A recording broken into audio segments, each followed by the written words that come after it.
Salut, c'est Richard sur Terre. Aujourd'hui, je m'adresse directement aux antichasses, mais c'est une forme rhétorique. En vérité, je m'adresse à tous, sauf à eux. J'ai déjà montré l'inutilité de l'exercice. La forme que prend ce message est directement liée à la haine que nous envoient nos adversaires, à travers la manipulation des émotions, la désinformation et l'activisme violent. Depuis que je commence à poster des vidéos, je reçois des mails sarcastiques, bourrés d'insultes et même des menaces de mort. On me traite d'assassin carrément. Je suis pervers, sadique et même... Attends, comment il dit? Un gros tas de merde arriéré. Je suis même pas un gros tas de merde dans mon époque. C'est triste. Ce que je vais faire ici, c'est montrer à tous les autres que l'effet de loupe est un moyen confortable de regarder le monde tout en se donnant l'image d'un super-héros de la planète. C'est parti.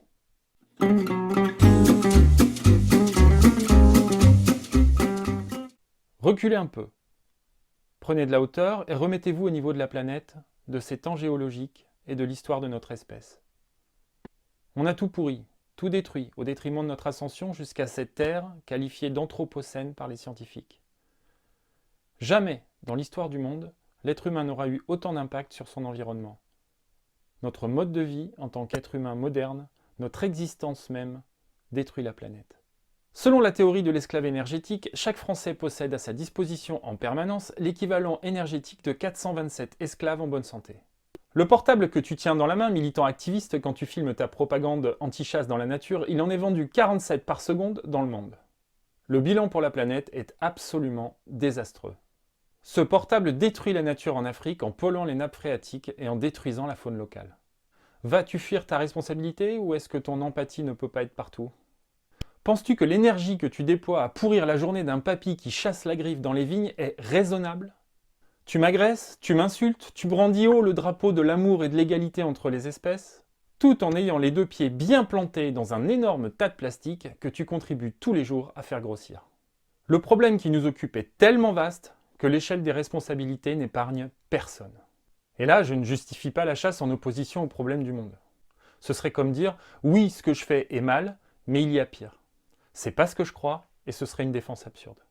Non, en fait, je pointe l'incohérence manifeste de ton combat.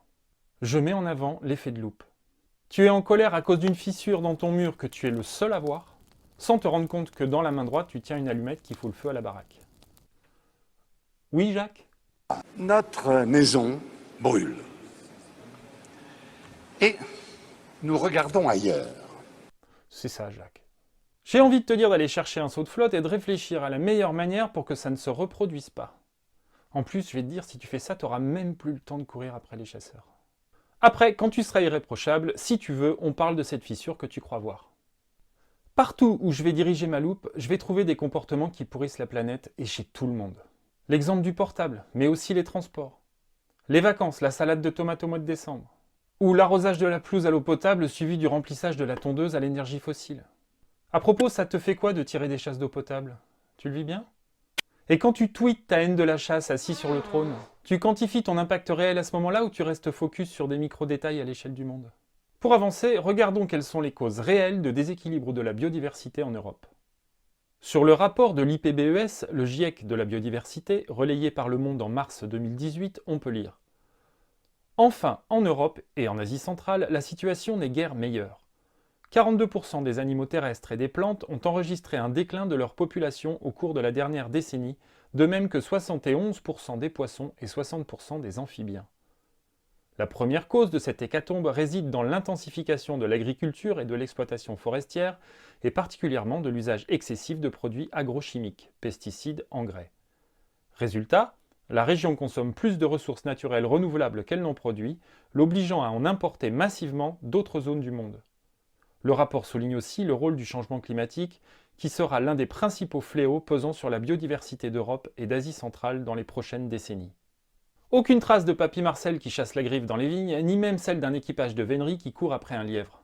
Mais sans aller chercher les grandes causes de la disparition de la biodiversité, on peut déjà regarder des choses là, sous nos fenêtres. Selon la LPO, oui, je les cite, les chats domestiques sont responsables chaque année en France de la mort de 75 millions d'oiseaux.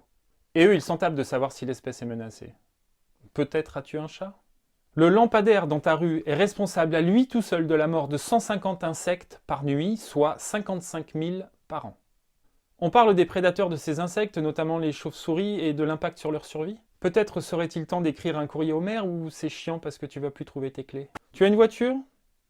Selon un rapport publié en 1990 par des chercheurs français, 60 000 milliards d'insectes seraient tués par an en France, fracassés sur nos pare-brises. Enfin, ça c'était en 1990, je suppose qu'aujourd'hui il y en a beaucoup moins, vu que les insectes subissent un véritable génocide à cause de l'agriculture intensive. Tout ça pour dire quoi? Le fait de respirer et de vivre en France selon notre modèle de société est une véritable catastrophe écologique en soi. Et ton argument c'est quoi? Que toi au moins tu fais pas exprès? Mais tu as tout dans les mains pour changer les choses.